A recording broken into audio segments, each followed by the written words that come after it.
So today's video is going to be very interesting, and this is going to be covering unobtainable weapons in Borderlands 3.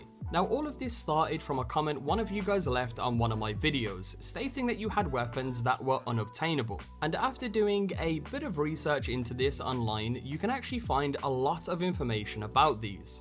The first that was mentioned to me was the Scorpio Xl, and again after looking around a bit on Google, I found information about this on the Borderlands 3 Legendary and Unique Weapon Spreadsheet that was made by Tony DML. This is a spreadsheet that shows all of the legendary weapons in the game, their locations, what they do, etc. And a link to that will be in the description below in case you guys want to find a legendary weapon or something like that. Now on this spreadsheet you can find the Scorpio Xl, and it's listed as a weapon that was found in the game files. Now in addition to this, there was also two other weapons listed in the game files as well.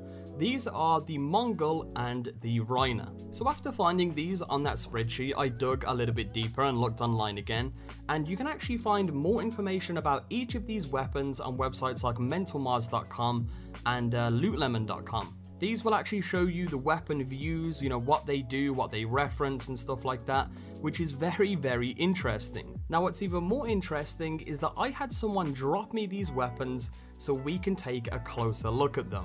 He apparently got them from a game save he downloaded, and I'm assuming these weapons were spawned in from the game files, as of course, again, they are currently unavailable. Now I do want to mention that I'm not going to be keeping these, as I just don't like the idea of having weapons that I didn't earn and are not really supposed to be there. It's kind of similar to the hacked weapons. There's a lot of them floating around that do incredible amounts of damage and allow you to just kill everything in the game ridiculously quick. I just don't really see the point in that, and it kind of ruins the whole point of the game. However, with these weapons in particular, I did think it would be very interesting to at least take a look at them. So let's jump straight into it.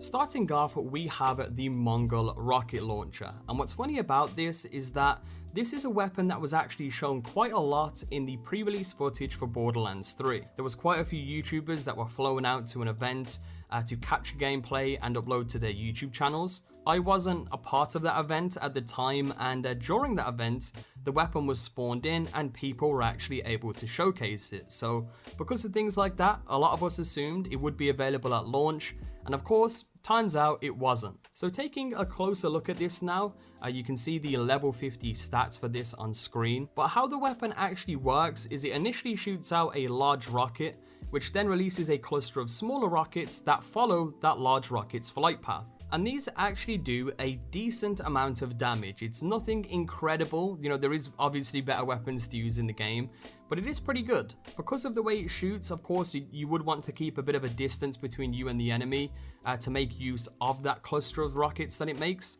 But overall, it's actually a pretty decent weapon. Now going back over to its stats here, you can see that it does have the red text, "Man is a horde animal." Not really too sure what that reference is. As many of you know on this channel, we do like to go a little bit deeper into the references of weapons. It's actually a really cool aspect of, the weapons in Borderlands 3, so unsure of that. However, in the description of the weapon, it does actually have a joke. It states, "consumes reduced ammo per shot," and then in brackets, it states, "just kidding, no it doesn't." However, even with that little joke or reference, if it is a reference again, I'm not sure, the weapon does actually consume 2 ammo per shot. It also does offer boost to splash damage, so if you do have a build that capitalizes on the splash damage you do, and you have other items that boost it as well, that would boost the overall damage of the weapon. And what's interesting about this, I know I've said the word interesting a lot in this video, but this is a weapon that was supposed to drop from Captain Thunkensloth in the Conrad's Hold region of Pandora. That's just what I've come to find out from doing research. I have no idea if that's actually true or if that's what they planned for. That's just what I've seen online. And I mean, you guys can let me know your thoughts in the comment section below. Why would they not release this at launch? Are they keeping it for DLC or updates, or is it a weapon we may never see in Borderlands 3?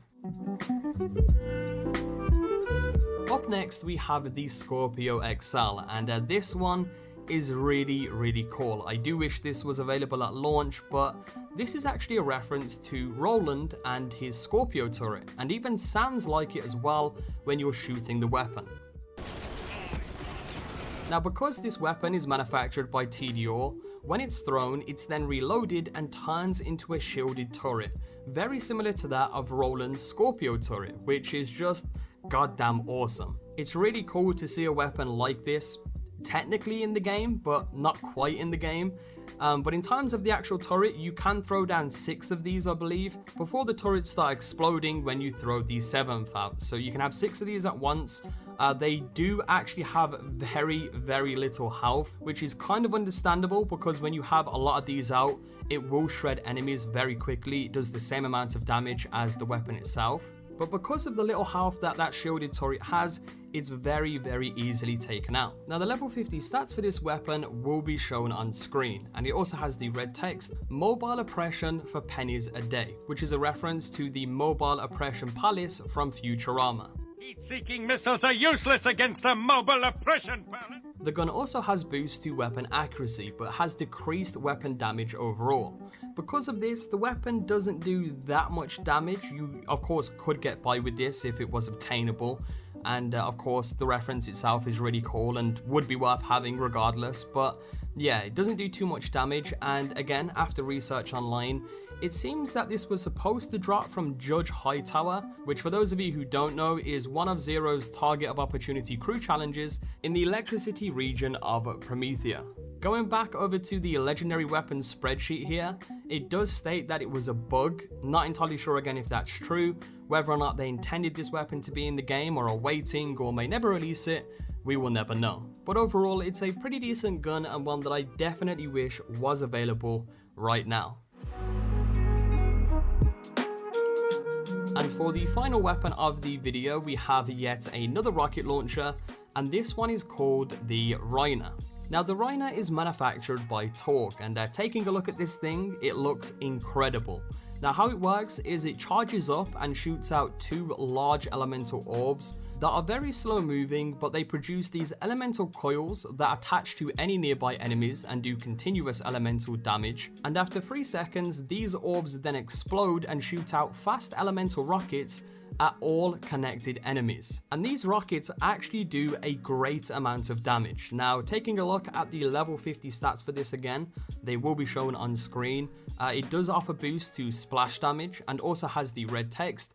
You've had this one coming for a long time, in which again, I have no idea what this references. I mean, you guys can let me know in the comment section down below if you know what this is referencing. But moving on again to actually one of the biggest downsides of this, and the main reason I don't see this as being too much of a viable weapon, is the fact that it consumes 8 ammo per shot, which is a huge amount to be consuming. And the only real way I would see this being a viable weapon is if you were running an ammo regen build. Now, interestingly enough, the weapon is actually similar to an E-Tech rocket launcher currently in the game known as the Lump. This is a purple rarity weapon that looks pretty much the same and pretty much does the same thing. It launches out these huge elemental coils, does everything the same. The only difference is that the Lump actually consumes 6 ammo instead of 8. So I'm unsure if the Rhina would technically count as a legendary variant of it, or whether or not they just scrapped the legendary version and turned it into the Lump. Who knows, but aside from that, I have no idea for this one where it was obtained from. Did a bunch of research online, couldn't find anything related to that. But either way, I mean, it's unobtainable, so technically speaking, it wouldn't really matter where it was obtainable from. So, pretty good gun, does a lot of damage, probably one of the most powerful rocket launchers in the game, but does have that downside of consuming 8 ammo per shot. And that's pretty much it for the video. I just wanted to kind of talk and, showcase some of these unobtainable weapons. I do find it very fascinating that in a lot of games, not just in Borderlands 3, there's oftentimes stuff that are in the game files, but quite frankly, never really make it into the game. So I thought it'd be a good video to kind of show these off. Let me know your thoughts on all of these in the comment section down below. I'm very curious to see what some of you guys think of these. And as always, if you enjoyed the video today, be sure to leave a like down below. It's always greatly appreciated on the channel. Other than that, hope you enjoyed, and if you want to check out the top 5 best farming locations in Borderlands 3, click on this video on screen now. Peace.